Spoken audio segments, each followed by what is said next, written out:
Salut les Beauty Books, c'est Marie et bienvenue sur ma chaîne.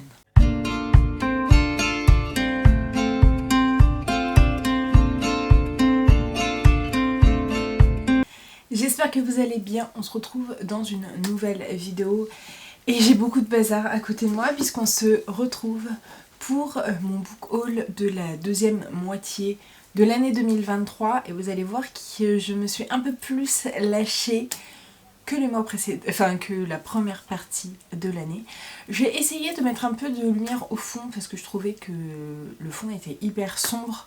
Donc voilà, c'est un test. Dites-moi si vous préférez avec ou sans la lumière. Je vais essayer de rester devant pour pas vous éblouir. Mais du coup voilà, je crois qu'il y en a à peu près une trentaine, mais je vais les prédécouper un petit peu afin d'avoir quelques petites catégories.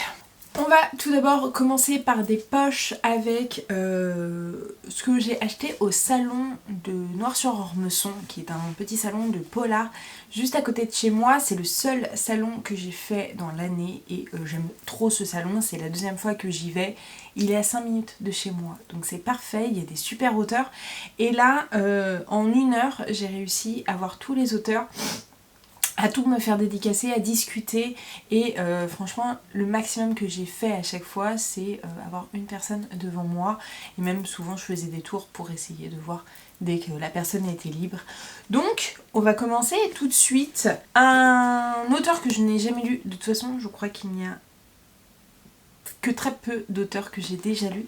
Donc ça c'est un auteur que j'ai jamais lu et je pensais pas lui acheter de livres, mais j'ai vu qu'il n'y avait pas grand monde et c'est un grand nom du polar. Il s'agit de Jacques Sausset et donc j'ai acheté Le Loupin. Je suis pas sûre de vous faire des résumés pour tous les livres puisqu'il y a quand même pas mal de livres là. Je l'ai pas encore lu, je ne l'ai pas encore lu, mais il me fait très envie.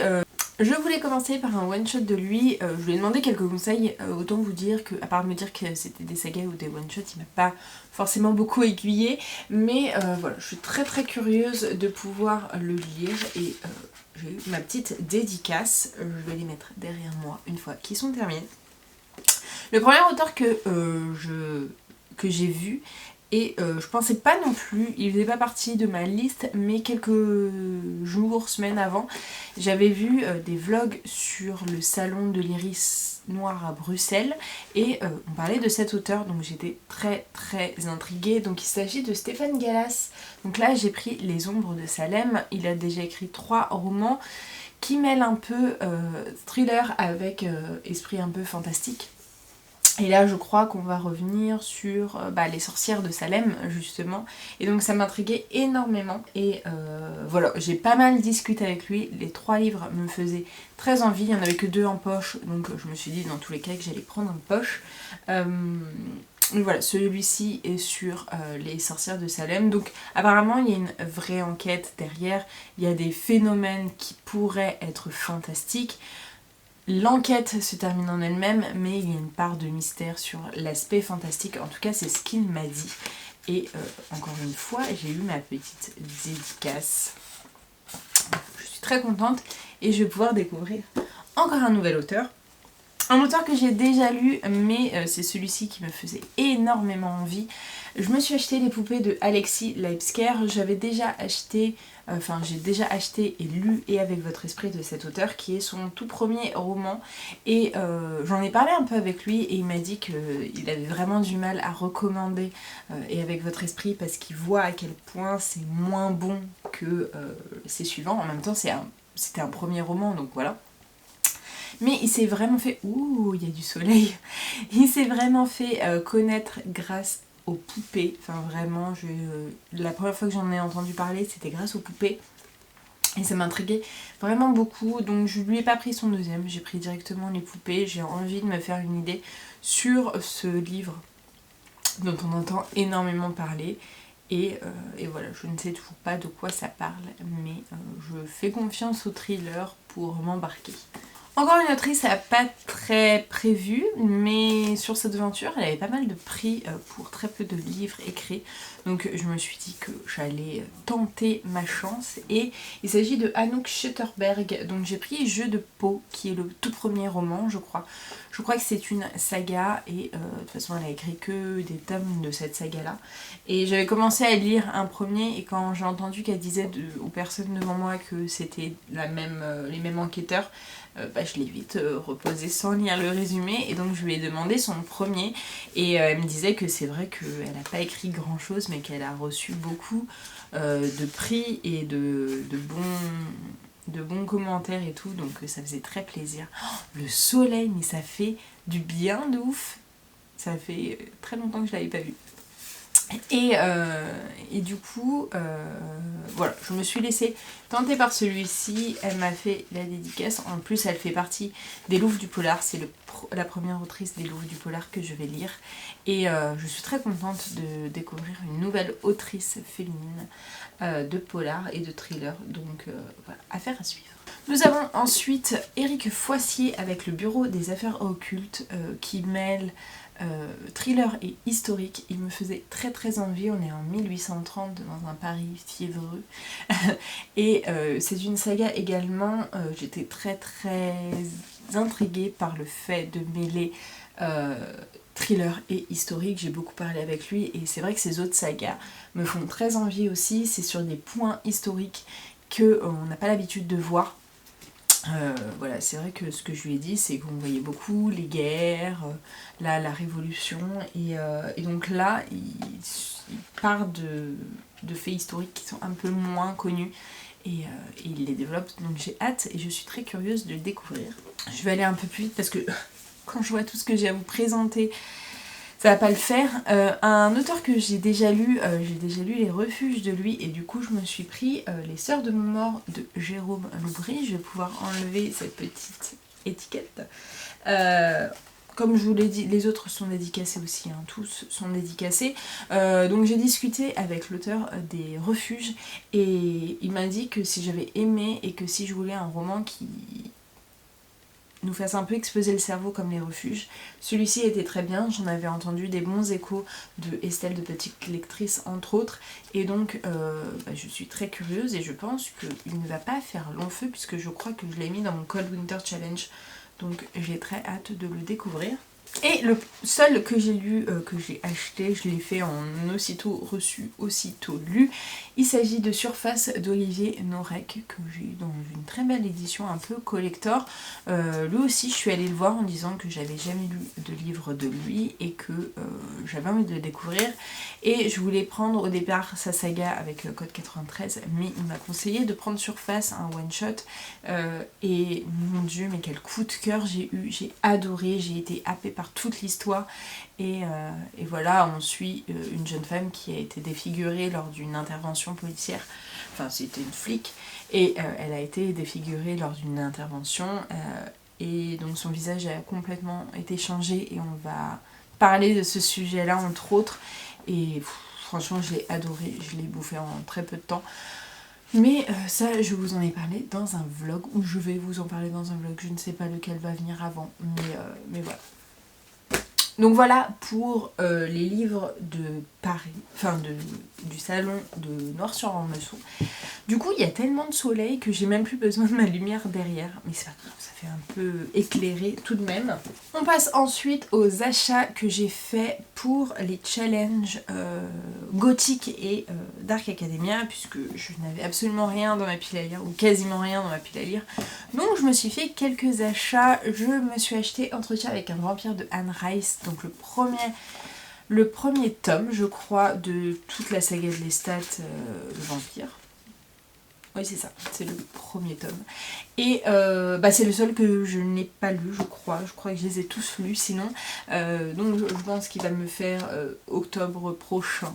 Mais on est à la Nouvelle-Orléans sur une histoire de vampire. Tout le monde connaît cette histoire, sauf moi. Je n'ai jamais vu le film, je n'ai jamais lu les livres. C'est quand même un gros pavé et il me fait assez peur, mais je suis très intriguée par ce livre.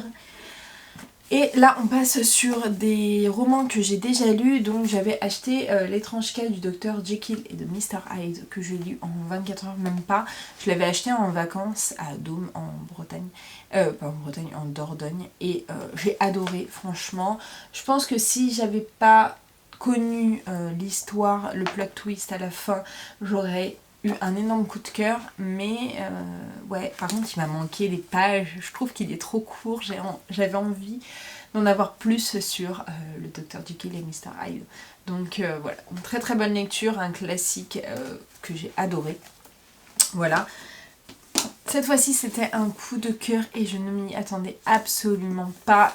J'ai lu et acheté Ma sombre Vanessa de Kate Elizabeth Russell, qui n'est autre qu'une réécriture un peu de Lolita. On va suivre une jeune femme, le point de vue d'une jeune femme qui va nous expliquer qu'à l'âge de 15 ans elle a eu une relation avec un de ses professeurs, et on va la suivre et pendant sa scolarité à 15 ans quand elle était jeune, et aujourd'hui, puisque ce professeur a d'autres plaintes aux fesses et qu'elle elle ne veut pas voir la vérité en face, et voilà, c'était très cringe par moments, mais c'était excellent. Enfin franchement ça m'a bouleversée, ça m'a complètement retournée, ça m'a perturbée, mais c'était un livre qui était trop bien. J'ai du mal à dire que j'ai un coup de cœur sur ce type de roman, mais pourtant je l'ai adoré parce que il est, je pense, criant de vérité et il nous fait relativiser sur des choses qui nous, il aurait pu nous arriver et qui nous est arrivé aussi, sur certaines relations qu'on voit pas sur le moment et qu'avec du recul on pourrait se dire que c'était un petit peu bizarre. Mais bon, en tout cas un bon livre de Dark Academia que je vous recommande. Âme sensible, s'abstenir quand même, mais on en avait parlé avec... Enfin, je lui avais dit à Mo que je lisais ce roman, et elle qui ne lit pas depuis quelques mois s'est empressée de l'acheter, l'a dévoré également, et voilà, on a été assez à l'unanimité pour dire que c'était un bon roman qui chamboulait, qui faisait du bien d'un côté, même si les sujets sont très difficiles. J'ai lu un classique de l'horreur, j'ai lu La maison hantée de Shirley Jackson, qui va parler d'une maison hantée, tout simplement, d'un groupe qui va faire des expériences sur une maison qui est hantée. J'ai pas... Voilà, c'est pas pour moi en fait ce genre de roman, mais je vous demande de l'avoir lu. Il y en a beaucoup qui en ont eu peur, moi ça m'a pas fait grand chose. Et j'ai acheté également, et vous allez voir, ça va faire le parallèle aussi après, j'ai acheté un dernier livre, ça va faire le parallèle avec une autre catégorie. J'ai acheté également If We Were Violence de ML Rio chez Phibbs, puisque j'ai pris la version collector, j'ai adoré, je la trouve trop belle, même l'intérieur est très joli. Là on va suivre un garçon qui vient de sortir de prison parce qu'il y a 10 ans il a été enfermé pour le meurtre d'un de ses amis de lycée, enfin d'université, et on revient 10 ans auparavant sur ce qui s'est passé, comment ça s'est passé. On est dans une troupe de théâtre à la Shakespeare, enfin qui étudie beaucoup de Shakespeare, et donc à la moitié on va savoir qui est-ce qui est décédé, et on va comprendre au fur et à mesure qui est-ce qui l'a fait, et voilà. J'ai plutôt bien aimé ce roman, et je peux vous le recommander si vous aimez bien les histoires à la Le Cercle des Poètes Disparus et Dawson. C'est à peu près l'ambiance qu'il y a là-dedans. Et c'est un très bon Dark Academia. Voilà. On aime ou on n'aime pas, il y en a qui ont adoré, il y en a qui ont un peu moins aimé. Moi j'étais en entre-deux, c'était sympa mais sans plus.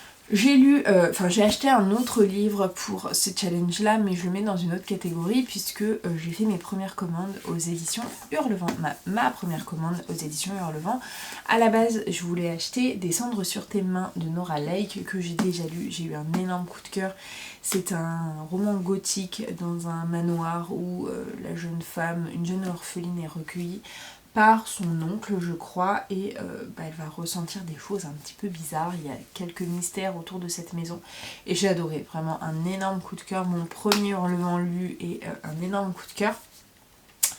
Et donc voilà, j'ai voulu acheter ça pour en profiter, pour pas faire une commande que pour un roman, je me suis pris Les éclats de la fratrie Opic de Mélissa Restou qui me faisait très envie. On suit une double temporalité avant-guerre et pendant la Première Guerre mondiale où on a une fratrie, je crois, qui ne se parle plus et on va découvrir un peu pourquoi. Il est un peu plus court, et ouais, à peine. Voilà, c'était un de ceux qui me tentait le plus de la maison d'édition. Et voilà, j'ai très hâte de pouvoir le découvrir. Et en fait, ils se sont trompés lors de ma première livraison, puisqu'ils m'ont envoyé la fratrie Opic et un autre roman, mais pas Descendre sur tes mains. Alors que Descendre sur tes mains, c'est la raison pour laquelle j'avais acheté ça. Je leur ai envoyé un mail et ils m'ont envoyé Descendre sur tes mains de façon gratuite, donc je les remercie. Je trouve qu'il y a un SAV de malade, j'en demandais pas autant, mais voilà, c'était surtout aussi pour leur stock et voir s'ils pouvaient faire un petit geste au moins sur les frais de port, et en fait ils m'ont rien fait payer du tout, donc voilà. Et à la place, j'ai reçu une grosse briquette, voilà. C'était pas du tout ce à quoi je m'attendais, puisque j'ai reçu Le cœur singulier de Millie Davis, de S.A. Yarmond, de Mrs. Bookie Yarmond sur YouTube, et je crois que là on parle d'une écrivaine qui a le syndrome de la page blanche. C'est un gros pavé, alors je voulais le lire dans tous les cas à un moment donné, pas tout de suite, du coup je voulais pas me l'acheter tout de suite, mais tant pis. Je fais avec et du coup je vais le sortir un peu plus tôt peut-être de ma pile à lire. Je crois que là on est un peu plus dans l'esprit un peu Dark Academia, donc peut-être le lire en septembre, je verrai bien. Mais du coup avec le coup de cœur que j'ai eu avec Descendre sur tes mains, j'ai très envie de lire tous les Hurlevents. Et voilà, c'était ma petite contribution à une petite maison d'édition indépendante. On va repasser rapidement aux poches, puisque j'en ai que 3 à vous présenter. J'ai tout d'abord acheté, parce que j'avais de l'argent à dépenser en chèque cadeau, j'ai acheté le 2e tome de la saga de Kanak de Momalo, donc là c'est Disco. Je vais le lire en janvier ou en février puisque c'est la période propice pour ça. J'avais bien aimé mais sans plus, c'est assez lent quand même, mais je crois que c'est propre au thriller nordique. Là on est au Groenland et c'est un des seuls qui existe au Groenland, donc c'est quand même intéressant je trouve. Et je me suis acheté 2 romans, alors pas au même moment, mais le deuxième c'est en même temps que Disco, mais 2 romans de la collection de Society avec 10-18. J'avais tout d'abord acheté L'inconnu de Cleveland que j'ai déjà lu et j'ai plutôt bien aimé le format. C'est du true crime à chaque fois. Et donc là, je me suis acheté l'affaire Alice Crimmins de Anaïs Renevier. Celui-ci, je voulais l'acheter à Noir-sur-Ormesson, mais il n'y avait aucun des auteurs qui était présent. Donc je me suis dit que je allais l'acheter autrement. Et donc voilà, j'en ai profité, j'ai trouvé celui-ci. J'aimerais bien me faire la collection, parce que je le trouve assez sympa. Et j'adore les true crime, que je ne connais pas assez malheureusement. Je me suis acheté les 2 projets secrets de Brandon Sanderson. Donc en fait j'ai les 4, j'en ai lu qu'un seul. J'ai tout d'abord acheté Yumi et le peintre des cauchemars, donc qui est le projet secret numéro 3, et j'ai acheté le 4e qui est l'ensoleillé. Voilà, ça me fait une petite collection, voilà, que j'ai après vraiment acheté sur un coup de tête. Ça ne va absolument pas avec le reste de ma collection, mais bon voilà, ils sont illustrés, ils sont assez jolis et surtout. Donc celui-ci je pense que je vais pas pouvoir le lire tout de suite parce qu'apparemment il faut lire pas mal de Rochard avant et que je ne suis absolument pas à jour puisque je n'ai lu que le tome 1 de Mistborn et que je veux lire d'abord la première ère de Mistborn pour commencer Rochard. Donc il y en a qui vont traîner pas mal dans ma palle, mais voilà, j'ai très envie quand même de les lire, je suis très intriguée. Celui-ci me fait assez peur, mais je suis quand même intriguée. On passe rapidement au VO, mais que je lis en français, mais c'est des livres VO. Je me suis acheté en cette fin d'année plutôt, A Shadow in the Umber de Jennifer Lamontrout et The War of Two Queens. Celui-ci je l'ai déjà lu puisqu'il est sorti au mois de décembre je crois chez Deux Actus, donc c'est une ombre dans la braise que j'ai adoré. Celui-ci va sortir cette année, donc la guerre des deux reines. Celui-ci est la suite de From Blood and Ash, donc le sang et la cendre, alors que l'autre est le premier tome du préquel, enfin du spin-off, de la saga spin-off préquel de From Blood and Ash, tout simplement. Et voilà, il me tarde de pouvoir lire celui-ci qui sorte et que je puisse le lire. Quant à celui-ci, je l'ai déjà lu en français également. Il s'agit de Beneath the Sugar Sky de Shannon McGuire. Je crois que c'est Sous un ciel sucré ou un truc comme ça. C'est des courts romans à chaque fois. Il sort chez Pygmalion et j'ai beaucoup aimé celui-ci. Je suis vraiment la sortie française, mais comme j'ai la collection en anglais, je les trouve plus jolies en plus en anglais, donc voilà, et j'aime beaucoup, on est un peu sur du Alice au pays des merveilles revisité avec chaque enfant qui rentre dans un univers à travers une porte, et soit ils arrivent à en sortir et ils arrivent dans un pensionnat qui réhabilite ce genre d'enfants, qui les aide à refaire la transition vers la vie normale. Soit ils restent dedans, ils veulent y retourner, et puis voilà. Donc là, on est sur le 3e tome de cette saga. Le premier, la saga, c'est Les Enfants Indociles. Et le premier, c'est Les Portes Disparues, je crois. Donc voilà, j'aime beaucoup et j'attends avec impatience la suite. Même si ces romans sont hyper chers, je trouve, pour la quantité. Je crois qu'ils sont quasiment à 20 € pour un tout petit roman comme ça. Et donc on va passer à la suite qui est des grands formats. Je me suis tout d'abord acheté et j'ai directement lu Un automne pour te pardonner, donc de Morgane Moncomble, qui est le premier tome de sa saga sur les saisons. Là on suit un Cluedo géant en mode Dark Academia, Cluedo, enquête et jeu de piste. Voilà, hyper sympa. Sur fond de romance, bien évidemment, puisque c'est Morgane Moncomble. J'ai eu un cadeau de la part de ma copine, donc ça c'est mon seul cadeau d'anniversaire et de Noël, tout confondu. Je n'ai pas eu d'autres romans pour ces deux événements-là, mais j'ai eu par ma copine Sandra pour mon anniversaire La Société très secrète des sorcières extraordinaires chez Lumen. Il fait trop envie parce que j'en ai entendu beaucoup de bien. Et apparemment il est vraiment hyper cool et ça fait très longtemps que j'avais pas lu un Lumen et que je m'étais pas acheté un Lumen. Donc ça fait plaisir de retourner un peu à ce que j'aimais il y a quelques années aussi. Je me suis acheté cet été le tome 3 des Rêves de nos mères de Karine Pitoki. Donc là c'est Les Aires incertaines que j'ai déjà lu. Je suis hyper impatiente d'avoir la suite. Je ne sais pas quand est-ce qu'il sortira la suite. Quand est-ce qu'elle sortira la suite déjà. C'est une saga que je lis en audio sur...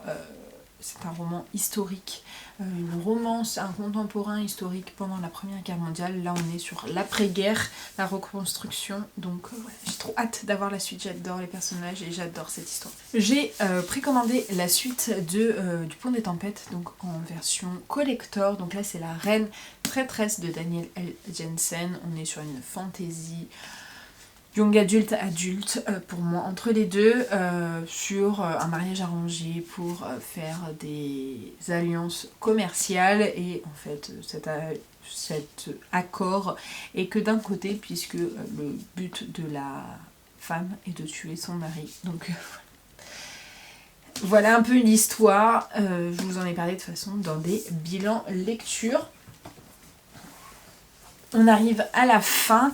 Sur une aire d'autoroute, je me suis trouvé Daisy Jones and the Six de Taylor Jenkins Reid. Je l'ai eu pour 6 € au lieu de 22,50 €, donc je me suis pas fait prier. Tout cet été, je voyais des Charleston sur les aires d'autoroute et je trouvais jamais un qui me tentait. Et là, j'ai trouvé celui-ci, j'ai foncé. Je me suis précommandé également le tome 2 de Titan de Jennifer L. Armentrout, qui est L'Éther. Donc là c'est la saga spin-off de Covenant. Voilà, ce tome-là que j'ai déjà lu. On est sur de la mythologie grecque, sur sur la mythologie grecque et sur des personnages qui ont des pouvoirs magiques. Je me suis acheté la duologie de Histoire de moines et de robots, donc un psaume pour les recyclés sauvages et une prière pour les signes timides de Becky Chambers, qui sont des courtes nouvelles, enfin non, des courtes histoires sur un moine de thé qui remet un peu sa vie en question et qui rencontre un robot qui est envoyé par son peuple pour connaître un peu les exigences et le bonheur des humains. Et donc il va y avoir pas mal de réflexions philosophiques, de réflexions surtout sur la société, sur la façon d'être, etc. Et le dernier, j'accélère parce que je vois que je suis déjà à 30 minutes quasiment, donc je sais que ça va me couper la chic, donc j'accélère. Et le dernier, il s'agit de la seule romance de Noël que j'ai acheté, enfin contemporain là de Noël. Il s'agit de Noël en péril à Santa de Sapin de Karen Pond, qui n'est autre que le 3e tome qui se passe à Santa de Sapin. Voilà, on revient quelques années plus tard, après vous faites quoi pour Noël, on se marie. Et j'aime énormément, j'ai déjà lu, j'ai adoré. Il est un peu cher pour le petit roman que c'est, mais c'est du Karen Pond à Santa de Sapin, c'est un énorme coup de cœur à chaque fois. Donc je suis méga fan et je dis oui, oui, oui. Donc voilà pour ce book haul de la mort qui tue. J'espère qu'il vous aura plu, qu'il n'aura pas été trop long. N'hésitez pas à me dire si vous avez déjà lu un de ces romans. Le bilan est un peu moins bon que la dernière fois, hein. J'ai lu un peu moins, j'en ai acheté un peu plus. Mais bon, c'est pas très grave, je suis quand même contente du bilan global. N'hésitez pas à me dire ce que vous avez acheté dernièrement comme livre. N'hésitez pas comme d'habitude à liker la vidéo, à la commenter et à vous abonner. Je vous mets juste ici pour vous abonner, ici ma dernière vidéo. En attendant une prochaine vidéo, je vous fais de très gros bisous. Et je vous dis à très bientôt. Ciao!